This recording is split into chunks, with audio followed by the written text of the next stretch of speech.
everybody from Acolyting in Los Angeles. How are you doing today? I just remembered I did not turn off my notifications, which would be quite annoying. So let's turn those off now, huh? All right, good. Hey, I'm joined, as usual, by my colleague, Kat Cobell. Hey, Will Murphy. Welcome to today's webinar. We decided to do it on Monday today, just to change it up a little bit. In the comment section at the end, let us know if you like Mondays or Tuesdays or Wednesdays or Fridays or Thursdays even. Today's kickoff topic, we're going to talk about parameters, licensed parameters, how you actually get DMX to your fixtures from the software that we provide for free. I hope you noticed in the registration link we asked you for some questions. Only one person filled that out, which was a little disappointing. As you remember, the Tech Talks are about any and all questions. So even though we do plan a kickoff topic, it's just for the first 10 to 20 minutes. The rest of the webinar is for any questions that you have about the Gramma 2 software. It's an opportunity to essentially bring us to you in a live setting where we can show you the answers to your questions instead of just trying to explain them over telephone or email. So, as usual, if you have questions now, so you could start typing those in. Kat will start compiling them. If you have questions along the way, feel free to type them in, and when we get done with the kickoff topic, we're happy to answer questions either related to parameters or any other questions. Sometimes you stump us, so if that is true, I'm sorry, and you can always email support@acolyting.com at any time. So let's get started. So what's a parameter? Well, instead of you guys having to worry about filling up DMX universes, we instead charge you for parameters. So what that means is that you don't actually have to fill up an entire universe. You could use 200 channels of a universe. And depending on what device you buy from us, you will have a certain allocated amount of parameters. So a parameter is actually, in a Gramma 2 system, it's actually a 24-bit value. Most people don't get into 24-bit control. However, you should be very familiar with 16-bit. For example, pan and tilt are generally 16-bit parameters because those utilize 2 DMX channels. So if you have a moving light with pan and tilt, that would actually probably be 4 DMX channels, but we would only count it as 2 parameters.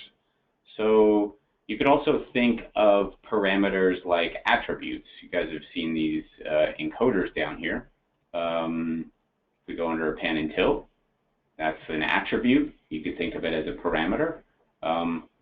There are a couple media servers on the market, custom media servers, that have actually taken advantage of our 24-bit values. And if I jump into fixture profiles here, I can show you where this 24-bit value exists. For example, the alpha fixtures, pan and tilt, it's channel 26 and 27. This ultra column would be used for 24-bit control. So if you have some custom device that you really need minute control of a particular channel, we actually do calculate 24 bits, which would utilize 3 channels of DMX, but that still would only be 1 parameter. A very handy page to read. There's 2 pages actually. If we jump to the help manual over here, there's parameter expansion, and there's something called DMX versus parameters. This actually explains it quite well. So if you're still kind of confused about what the difference is between a DMX channel and a parameter, have a look at this page. It's help.malighting.com.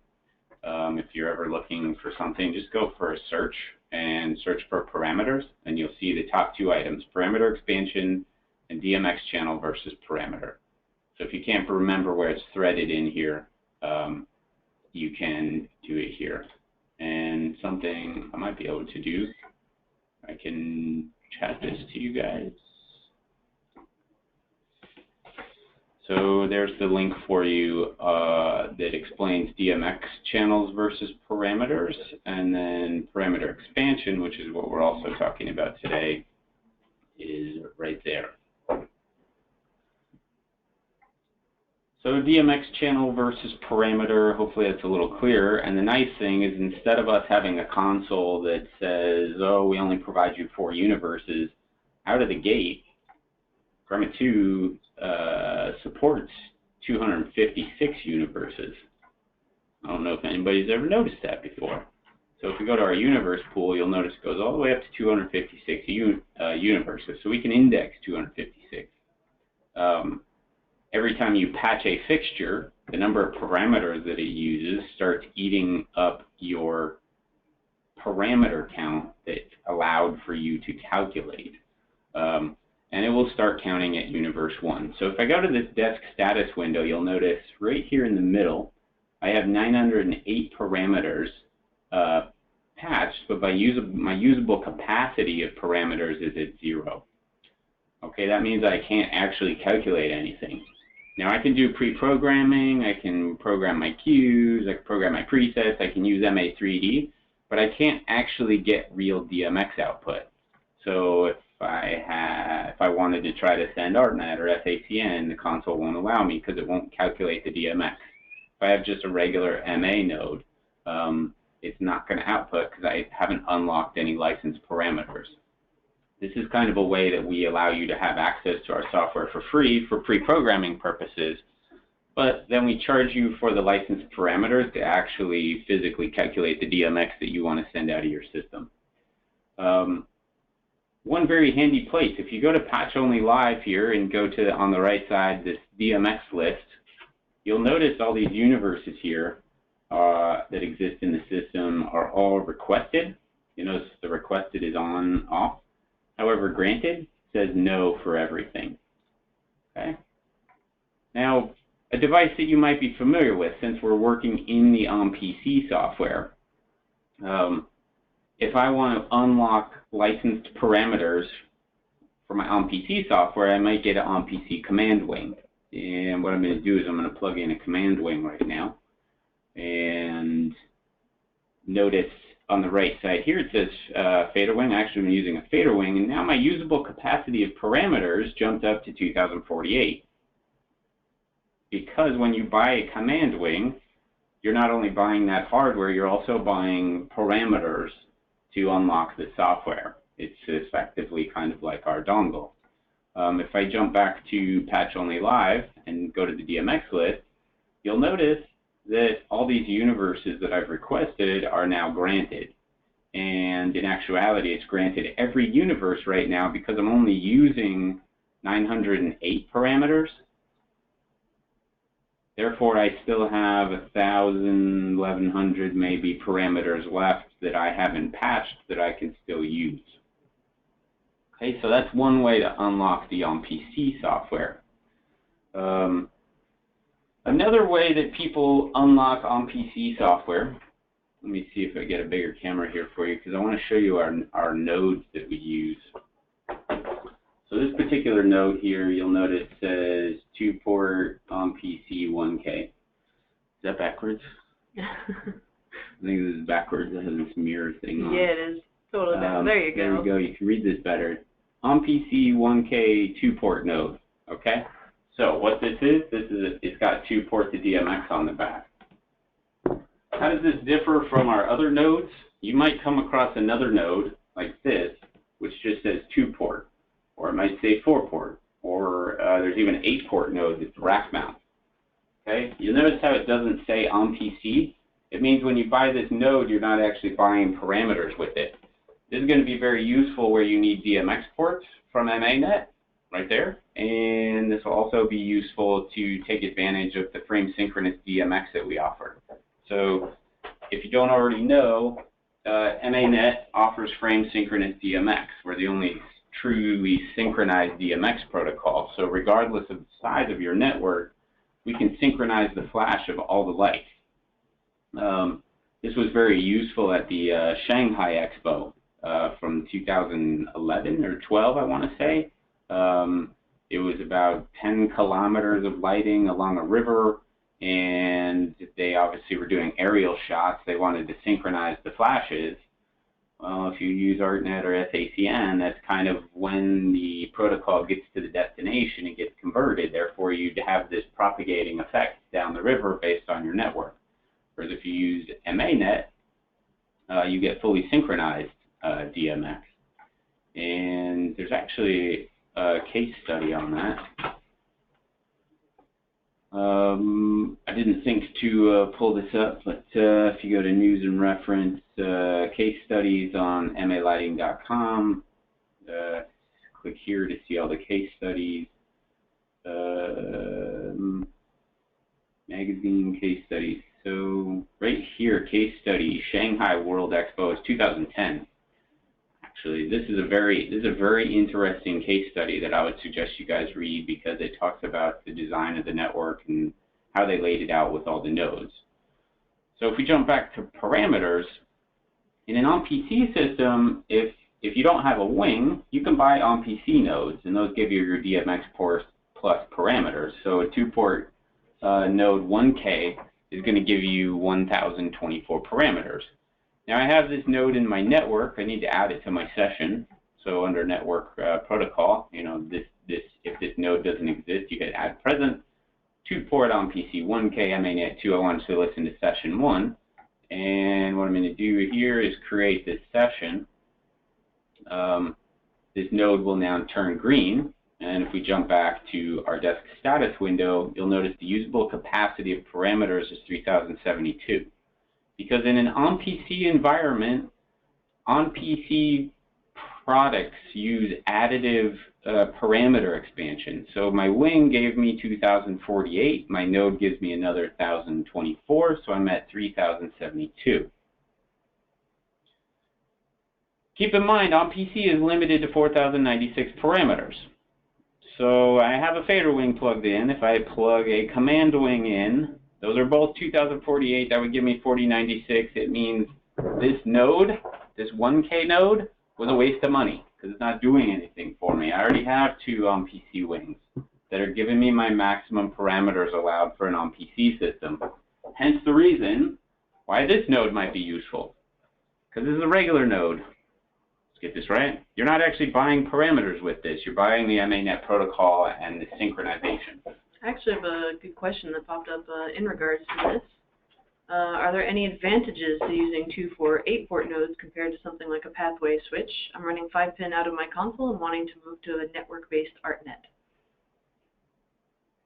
Yes, it's a very valid question. I just mentioned it. The reason you should want to use the MANet protocol is it's the only protocol on the market that offers frame synchronous DMX. And it's 2-way. So right now, if you look in your desk status window, I know that my node is connected. A pathway node can't do that. The ArtNet protocol is not frame synchronous. The SACN protocol is not frame synchronous. None of these other protocols give you feedback, and none of these other protocols are synchronized. The advantage of using the MA nodes is that you get synchronous DMX. What that means is that if you have 2 consoles or multiple consoles, 2 on PC stations, and one of those goes down, and you're in the middle of a Q fade, there's no loss of DMX on the output, because we use this synchronized processing. So you could be right in the middle of a Q fade and a console dies on you. If you're using MA products and MA nodes, that fixture keeps moving across the stage, the light keeps dimming out. If you're using ArtNet or SACN, unfortunately you have a recalculation that has to occur, and that's going to take anywhere from 5 to 30 seconds. So yes, I'm a big proponent of the MANet protocol. The reason our nodes are a little pricier is because you're paying for the more robust hardware. You're paying for the frame synchronous DMX. You're paying for the seamless backup solutions that none of these other nodes and protocols can offer. I think that answers that. Cool. So if I go back to my example, if I had a command wing and a fader wing, that gives me my 4096 maximum parameters allowed with OnPC. In that case, I would not be buying OnPC nodes. I would probably just buy a 4 or an 8 port node, depending on how many DMX ports I need. I know there are situations where I'm running 4 DMX universes of lighting, and I have 2 DMX universes to a media server. In that case, I would not buy an 8-port node. I'd buy a 4-port node because it's going to be a little cheaper. Those are my 4 ports for lighting. And then I have 2 universes that are going via ArtNet to my media server. Okay, now, so far I'm only kind of talking about OnPC products. What happens in a bigger system with a real console, for example? Instead of an OnPC station, you have a real console. So you'll notice behind me I have an ultralight over here. Now the ultralight, if you were visiting this page, parameter expansion, you would notice that the ultralight is 4096 parameters. Where are we at? Parameter 2 ultralight 4096. The light is 4096. The full size is 8192. So I'm going to add this ultralight to my session. Remember, we're currently at 3072 with a wing and an OnPC node. So we'll invite this ultralight to my session.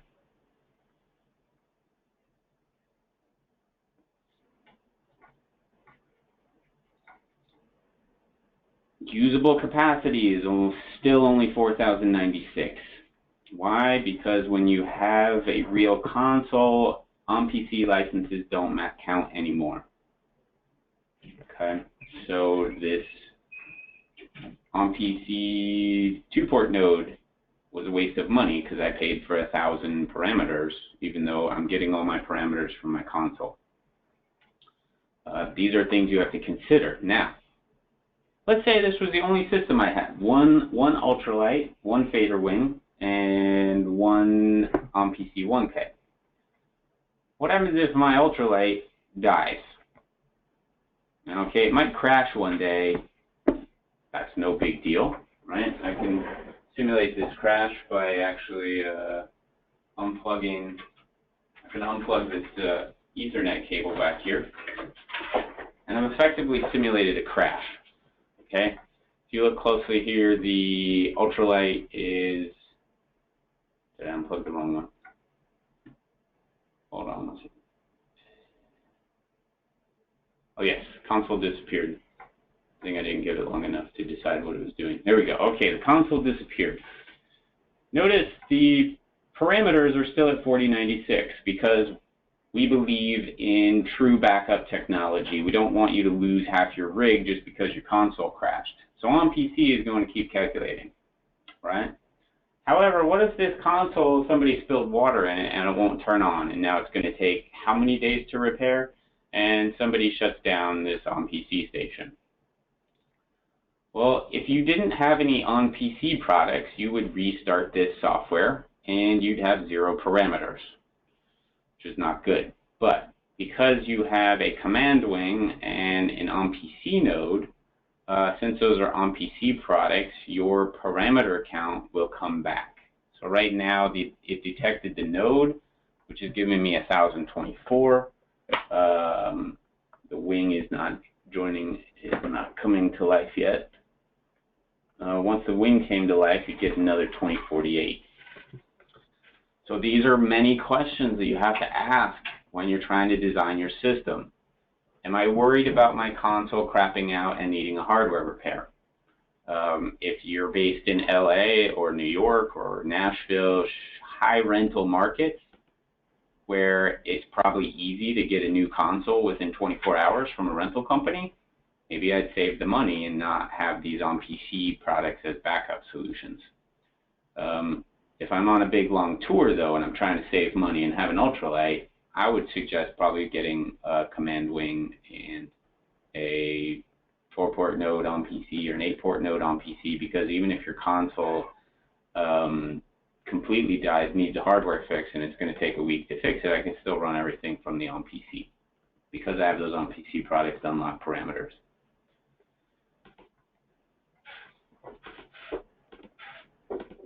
let me put this ultralight back in the session.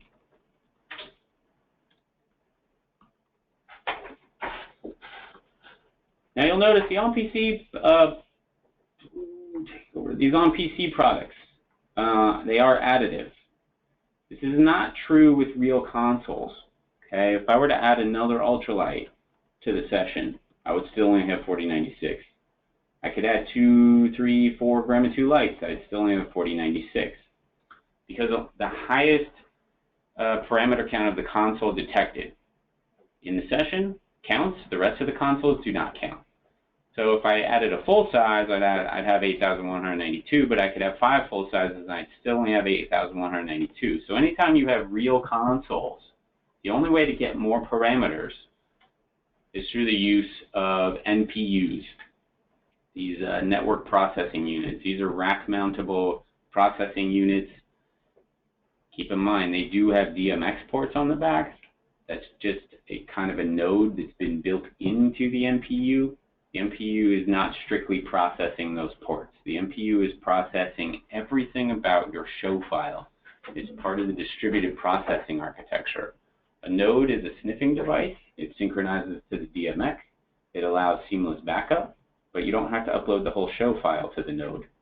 A NPU, on the other hand, you have to upload the whole show file because it's processing everything. Therefore, do not buy NPUs for Dmx ports. There's a lot of people out there doing that. It's not a good idea. It's a waste of money, and it adds potential for error because if you place NPUs around your arena and you have network problems, you have to upload the whole show file every time this NPU connects and disconnects. So keep your NPUs as close to your console as possible, and remember, only use them if you actually need more parameters in your system. Anywhere that you need Dmx ports in that synchronized Dmx, buy 2-port, 4-port, 8-port nodes. We have rig mount nodes, we have PoE nodes that mount to the wall. These nodes are synchronizing the Dmx, but they don't have to synchronize the whole show file. Okay? So for reference here, if I needed 12,000 parameters, I'd get a Grandma 2 full size and 1 NPU. If I needed 12,000 parameters and I don't have a full size, I would get a Grandma 2 Lite and 2 NPU. And for backup purposes, on PC can back up everything. So if you have 15,000 parameters that you've unlocked with a full size and an NPU and a couple NPUs, on PC is connect as your backup. But if that console suffers a hardware failure and needs to be replaced and you don't have a backup console in the arena, the next show you do, you're going to turn on your on PC. It's going to be limited to 4096 until you add a real console to the session. So for smaller tours, on PC can be a nice backup solution with maybe an 8-port node and a wing and a Grandma 2 Lite. But for the really big tours, 15, 20, 30,000 parameters, I would definitely want to tour myself with 2 consoles, so that even if one console suffers not just a crash, but a real hardware failure, I have a backup console. You'll see all the nodes are listed here, the 8-port node, 4-port node, 2-port node, the WM or the wall mount versions. Those don't come with licensed parameters. They don't have even an option for licensed parameters, so all the nodes work with on-PC. When you get an on-PC node, remember, to be clear, it just means that you're paying for licenses to be used with the on-PC software. But if you've already unlocked your on-PC software with a wing, you can get any node. Am I clarifying this enough? Well, you do have at least 2 questions about this. So if the console crashes and you have on-PC as a backup, the on-PC will finish out the show if there's no restart. Yes. Yes. As long as you keep your on-PC software open, your parameters stay there. And I think that, did I prove this? I unplugged the wing, I kill the node, I take the ultralight out of the session to pretend that it's crashed. I don't want to go into patch, to pretend that it's crashing, and you'll notice my on-PC still has 4096 parameters because we believe your show should not go down just because some products went offline. Mr. Canerick just proved a good point. As long as you're not sending physical DMX out of your console, that is. Another reason it's good to use the nodes, because if you have physical DMX plugged into the back of your console and your console goes down, those DMX ports obviously aren't sending anything anymore. Hence the reason I suggest getting nodes, 2-port, 4-port, 8-port nodes.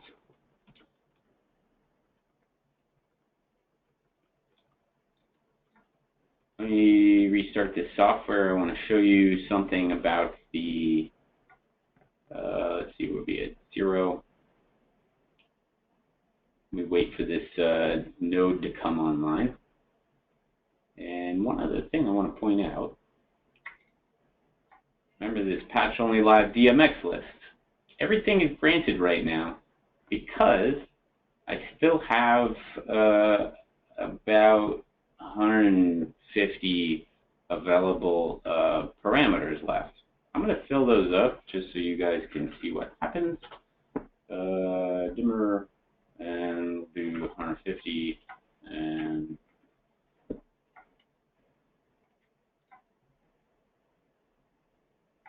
so these dimmers I added stretch into universe 4. So all the universes are still being calculated. I want to stretch this into universe 5 is what I meant to do.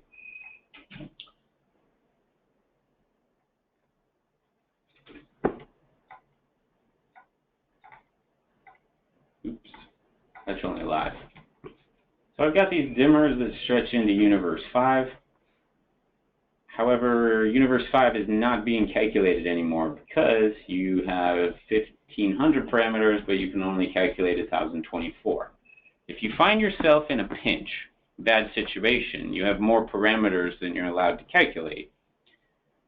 Let's just say you know what, I don't need universe 2. I can cut out universe 2, but I really need universe 5. You can turn off the request for calculation. And because you're not calculating universe 2, universe 5 should now start to calculate itself. In this case, I had to turn off universe 2 and 3. So this is something you can mess around with as needed. I've seen people utilize this feature where they'll break out an on-PC station to do a rig check. So you can take a 25,000 parameter shell. You can rig check one universe at a time with an on-PC computer. So maybe they haven't loaded front of house, they haven't broken out all your MPUs. You can just kind of work your way through this list by granting and requesting what you want and what you don't want. You can always click the whole title to toggle them all on and off. It's a good little feature. It's a good way to prove why a universe might not be working because, hey, it's not being granted. You don't have enough parameters. And I think that's the parameter discussion. It's a good discussion. Which took longer. Lots of chatter. Took longer than I expected. So we got about 15 minutes here for some questions. If you have questions about parameters, please post them. If you have questions about anything else in the software, we're happy to try to answer them. Actually, we do have one more point that, again, Canerick on the East Coast over there just pointed out. Did we talk about virtual parameters at all? Yeah, you guys, virtual parameters, for example, an RGB fixture that doesn't have a real dimmer channel, you might have set it up as a virtual dimmer. So this fixture has RGB AW, but it doesn't have a real dimmer channel. So I've added a virtual dimmer, which doesn't have a coarse or a fine or an ultra address because it's virtual. That does not count towards your licensed parameters. However, it does count towards your parameter count that you see here because the console and the system is calculating it. So if you try to use 20,000 virtual parameters and you haven't bought any MPUs, that's probably why your system's not working so well. But if you have a couple hundred virtual parameters, it's no big deal.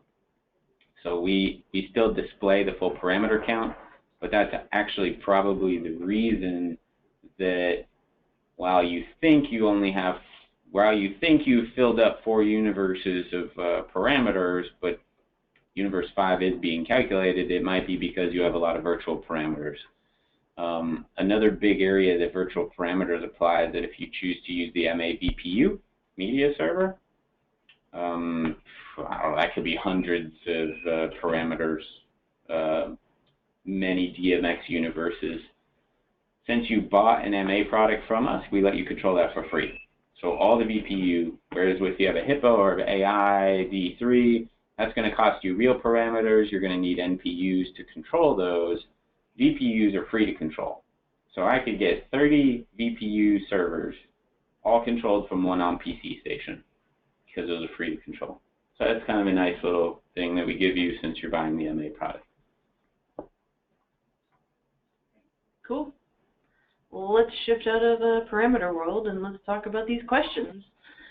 Hey Will, is there a way to make the console advance to the queue that I just recorded? Yeah, that was one of our pre-questions. Woohoo! So there's no built-in setting for this. People that would like this, I suggest you just build a very simple macro, which is store followed by go. The benefit of this is that there's not a benefit. What you have to remember about this is that since I'm not specifying a store location, and I'm not specifying where to send the go command, it's going to send it to the selected executor. Okay, so just remember, if you're going to use this as your store go macro, make sure that you select the executor you're actually working on, and you'll notice I hit that, it actually sent a go. Here I get the normal pop-up, create second queue, and now it goes into the next queue.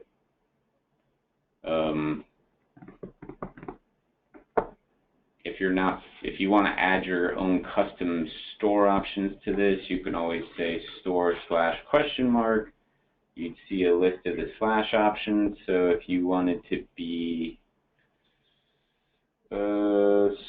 store/merge, for example, without asking me, this is always going to merge into the current queue, which is not. Right? This would not make any sense. I'm sorry. What's a store option that I would use? Blanking. Now's a good time to talk about our wiki. Yeah. Our syntax wiki. Oh, here's what I meant. Use selection equals all or active or all for selected. So active for selected might be something that you'd really use in this macro. So I'd say slash use selection equals active for selection, which means it only stores the active data for the current fixtures that I have selected, and then it sends a go command to that queue list. And we actually have a really cool wiki on our bulletin on our support website here that covers all these MA2 syntax options. So if you're curious, it explains all of them. Slash.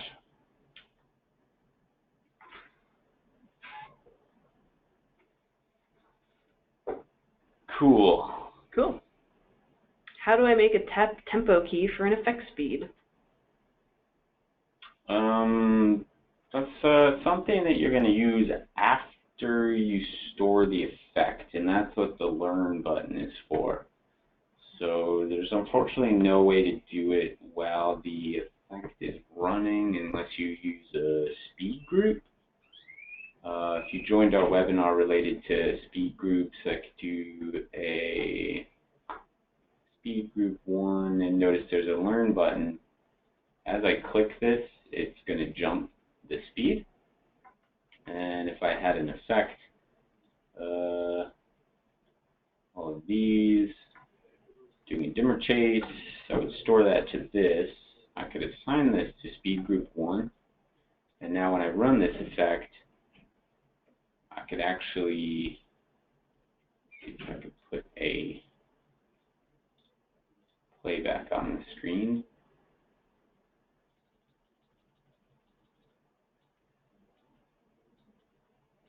You notice as I tap the learn button, it speeds up and it slows down because I've assigned a speed group to it, as you can see here. This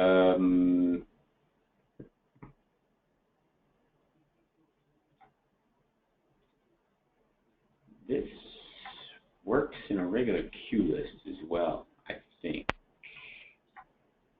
To do this, and I have a speed fader. I can make this a learn button, and now my effects that are in the queue that are running have a learn button, so I don't actually have to use the speed group function. It's just right in the queue list. Cool? Cool. So this is a pretty long one. Make sure you listen carefully here. Well, I need a way to flash RGB LEDs temporarily white without messing with the off-on overwritten option for the color setting executor. Can I prevent an executor from overriding another executor even if the second executor's option is off-on overwritten? No, off-on overwritten is kind of its own thing, so you'd want to disable it, but you can prevent another executor from taking control of the values of executor 1 by using priorities. So, for example, if I have some, try to use these,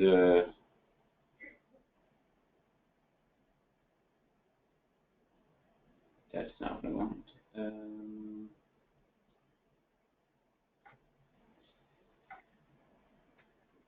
So, RGB, red, cool, that's in there. So we have red, and then you want one that takes these to white. So do that there. Slash.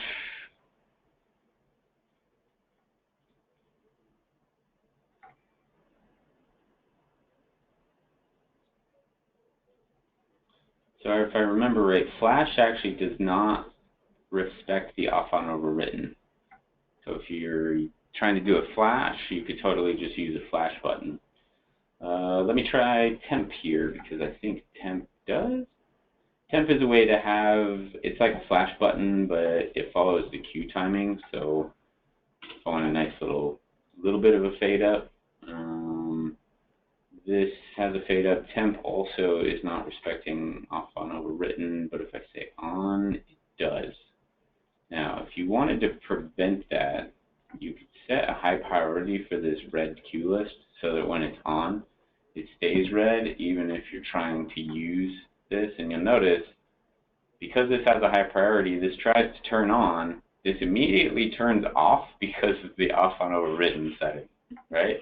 If I disable this off-on overwritten on this queue list, this will come on, but it's still not white because this executor has a higher priority.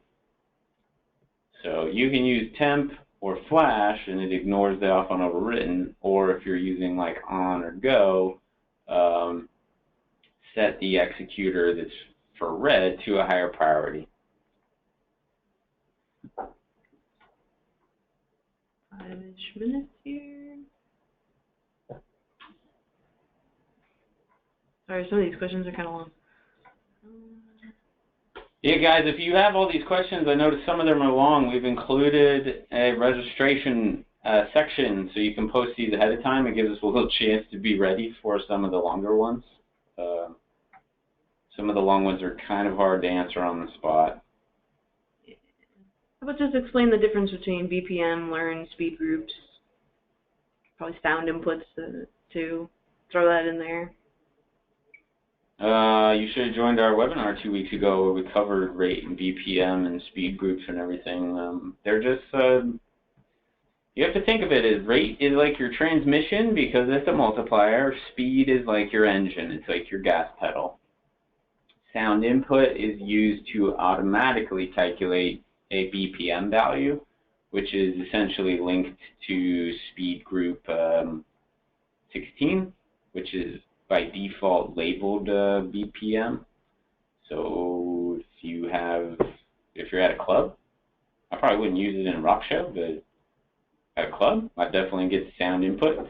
And this thing would be constantly fluctuating based on the beat of the music, and I could link an effect to that BPM speed group. Oops, scrolled up right there. Now all my effects that are referencing that. I could link this executor to that speed group. It's just a tool. It's a handy tool. Use it, don't use it. Is there a way to define fade times in terms of beats?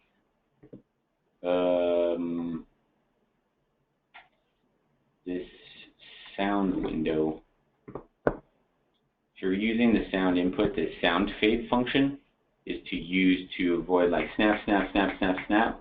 You know, if you have a really fast beat, this fade function can be used to skip over beats. So mathematically understanding it, no, but in practice, you know, try it out, you'll notice that the beats, it's like it ends up being every other beat or every third beat based on the fade value that you have.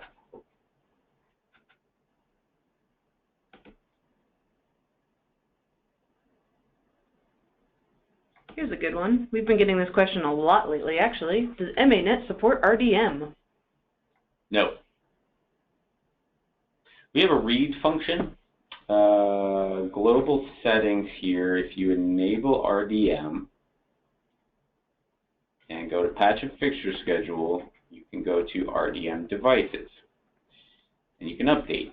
Now right now this was only implemented kind of as a test, so it only works for fixtures plugged into the back of a real console. It's not working through the nodes.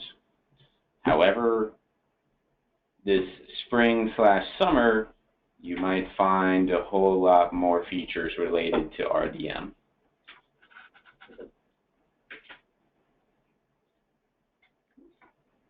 One more question? Sure, let's do this one. Would you be able to give a little overview on how you like to set up your matrix? How I set them up? Yeah, how do you set up your matrix? I follow this. This isn't our Learning the Ropes show. I guess I set it up, maybe, so that's why I use it like this. Well, let's explain how to, get into the Learning the Ropes show then. You can get these from the demo shows, Learning the Ropes.